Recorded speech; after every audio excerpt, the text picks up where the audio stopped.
30대 쉬었음 인구가 아마 역대 최대 규모다. 중요한 건 청년들이 도전할 수 있는 희망이 있어야 됩니다. 최선을 다해 사는 삶이 한 달 한 달 버티는 삶이다라는 결론에 도달해버리면 도전하기 싫거든요. 정말 좋은 아이디어와 도전 의식을 가지고 달려들어도 기존의 권력자와 친분 관계가 없으면 사업 기회를 얻지 못합니다. 이런저런 아이디어를 구현하고 싶은데 실은 국회가 할 일이기도 한데요. 너무 많은 규제 때문에 꿈을 펼칠 수가 없어요.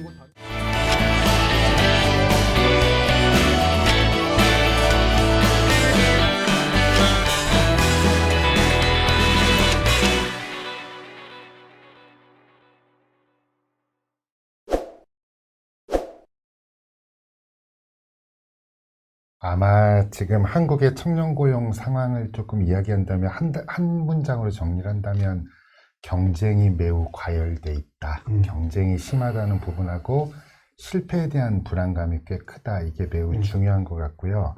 아마 쉬었음 청년 지표가 작년 12월 기준으로 오늘 발표가 됐는데 30대 쉬었음 인구가 아마 역대 최대 규모다. 30만 9천 명이고요. 그 다음에 29세 이후 쉬었음 인구가 42만 8천 명으로 2020년 이후 역대 두 번째다. 상당히 조금 심각한 수준이다. 그래서 이런 부분에 대해서 이제 조금 살필 필요가 있다. 아마 이렇게 쉬었음 인구가 많다는 것은 사회 전체의 활력을 저해하는 측면이 분명히 있기 때문에 이 부분에 대해서는 조금 더 살펴갈 필요가 있겠다는 생각을 합니다. 쉬었음이 많다고 얘기하는데 쉬었음이 많게 나오는 이유가 중요한 건 청년들이 도전할 수 있는 희망이 있어야 됩니다. 내가 당장은 힘들더라도 이걸 한다면 언젠가는 내가 이런 삶을 꾸려갈 수 있을 거야 라는 희망이 있어야 도전할 수 있는데 최선을 다해 사는 삶이 한 달 한 달 버티는 삶이다 라는 결론에 도달해버리면 도전하기 싫거든요. 그러면 왜 이런 사회가 되었을까? 근데 이걸 저 막연히 던지는 질문이 아니라 사실은 우리 주변에 너무나 많은 좌절 장벽들을 만들어 놨습니다. 제가 아까 일례로 제가 지금 저희 울산 지역의 여러 청년 사업가들이나 이런 청년 창업자들도 많이 만나는데 다 좌절감을 이야기해요. 아무리 좋은 상업을 하면서도 그렇죠. 예를 들어 정말 좋은 아이디어와 도전 의식을 가지고 달려들어도 기존의 권력자와 친분 관계가 없으면 사업 기회를 얻지 못합니다. 공정 기회가 보장되어 있지 않은 아직도 거예요. 그런가요? 제가 심해요. 그때도 그러셨죠. 예. 더 심해진 것 같아요. 점점 더 심해지는 것 같아요. 왜냐하면 시간이 지날수록 우리 사회가 보면은 60년대, 70년대, 80년대를 발전할 때이기 때문에 기득권 카르텔이라는 게 공고하지 않았습니다. 내가 능력 있고 도전하면 만들어갈 영역이 있었는데 2000년 넘어가면서 사회가 안정되면서 기득권 카르텔이 공고해집니다. 기득권 카르텔이 공고해지니 새롭게 도전하는 사람들이 도전할 영역이 사라져 버리는 거예요. 그렇게 청년 좌절이 이어지고 있습니다. 저는 지금 제일 중요하게 생각하는 것이 청년 창업 생태계를 복원하는 것입니다. 왜냐하면요. 기업은 원래 기업도 나이가 먹어요. 그러면 지금 시작했을 때 그 멤버 그대로 가고 싶고, 새로 오는 사람들은 그 틀에 적응하라고 합니다. 근데 문제는 세상이 바뀝니다. 20년 전에 시작한 기업은 20년 전에 기준으로 시작했기 때문에 지금 기준이 안 맞아요. 그래서 기업도 살아났다 죽었다 살아났다 죽었다 하는 거거든요. 그러면 2026년에 필요한 기업은 2026년에 만들어져야 하고요. 2030년에 필요한 기업은 지금부터 준비해서 2030년에 론칭을 해야 합니다. 자, 그건 누가 하느냐? 그 주역은 청년이어야 하는 겁니다. 자, 그러면 이걸 누가 할 것이냐? 창업하는 청년 사업가들이 해야 되는 것이고, 우리 청년들은 이런 마인드로 도전해야 되는데, 그러면 우리 사회가 그 여건을 만들어줘야 되는 겁니다. 제가 그래서 기득권 카르텔에 대해서 계속 지적을 하는 겁니다. 대부분의 청년들은 이제 지역에서 다 이제 창업을 해 들어가겠죠. 그러면 이렇게 좋은 아이디어와 좋은 시대에 맞는 정신으로 도전하는 창업 청년들이 첫 번째는 불이익하지 않아야 돼요. 근데 공정한 경쟁 틀이 무너지고 권력이 이걸 다 독점하려고 하는 순간에 예를 들어 시장님과 친하면 사업 기회가 있고 시장님과 안 친하면 사업 기회가 없는 지금의 대다수 케이스처럼 돼버리면 청년 창업 생태계가 죽어버립니다.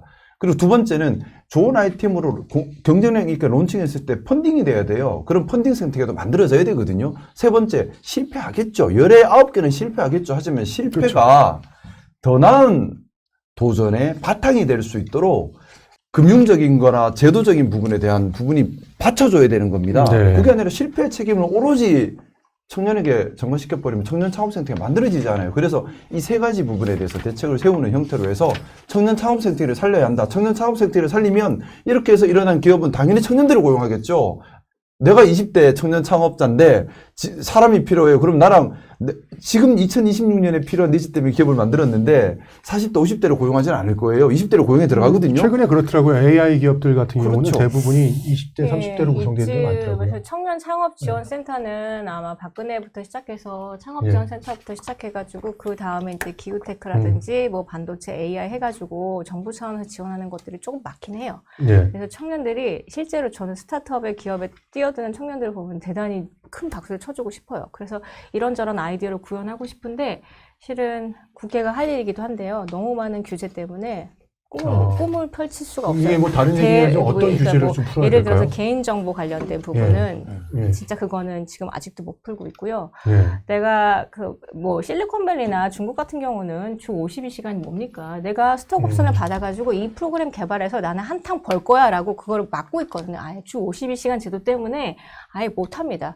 이 두 가지 몇 가지 그러니까 뭐 그러니까 식량 관련해서도 뭔가를 하려면 식품 관련된 규제가 너무 많아가지고 야 이럴 바에는 내가 싱가포르 가서 창업을 하지 이럴 바에 내가 그냥 미국 간다 중국 간다 이런 친구들이 너무 많아서 너무 안타깝더라고요. 그래서 그게 아닌 게 문제인 겁니다. 네. 뭐 지방에서 정말 청년이 좋은 아이디어로 뭔가를 하려고 할 때에 공정하게 입찰에 참여하고 또 경우에 따라 지역 금융사회 여기서 펀딩을 받고 이런 것들이 되느냐 안 되거든요. 겉으로 보기엔 되게 다 공정해 보이는데 근데 사실은 친분관계로 다가잖아요. 쉽지 않더라고요. 그러니까 저희는 거기서 이제 다 좌절을 해버리는 저는 겁니다. 떠났지만 그런 얘기를 들으면 저도 그래서 사실, 저는 이건 왜 이렇게 됐을까? 왜 이렇게 됐을까 생각해 보면 첫 번째는 제가 지금 연초에 계속 화두로 가지고 있는 권력이 시민사회를 종속하려는 시도. 예를 들어 뭐 시장이나 당선되고 나면 4년 내도록 자기 정치 권력으로 다 조직화 시키려고 하는 시도. 나한테 줄 서라 그러면 뭐 죽게 하는 이런 시도. 또 기득권을 놓치기 싫어서 예를 들어 펀딩에서 그 문제가 생겨요. 네. 예를 들어 지역에서 이렇게 재력을 갖춘 분들이 각 지역마다 다 서울도 지역이죠. 어떻게 보면 다 지역마다 재력을 갖춘 분들이 청년 생태계에 펀딩을 하기보다는 내 기득권 지키는 쪽으로 펀딩이 표 있는 대로 가겠죠. 그래서 야, 그 기본적으로. 좋은 아이템이네 나한테 팔아 이래버립니다 그냥. 예. 도와주는 게 아니라 팔아 해버리거든요. 그러면 또 죽어버리는 거예요. 그 사람이 들어가야 하는 거지. 뭐 아이디어만 사온다고 되는 게 아니거든요. 각 기초단체, 광역단체에서부터 이런 좀 청년 생태계를 살리기 위한 공정함이 필요하고 시혜적인 정책보다는 생태계를 살리기 위한 틀을 만드는 데 집중하는 것이 참 필요하다는 생각을 많이 가집니다.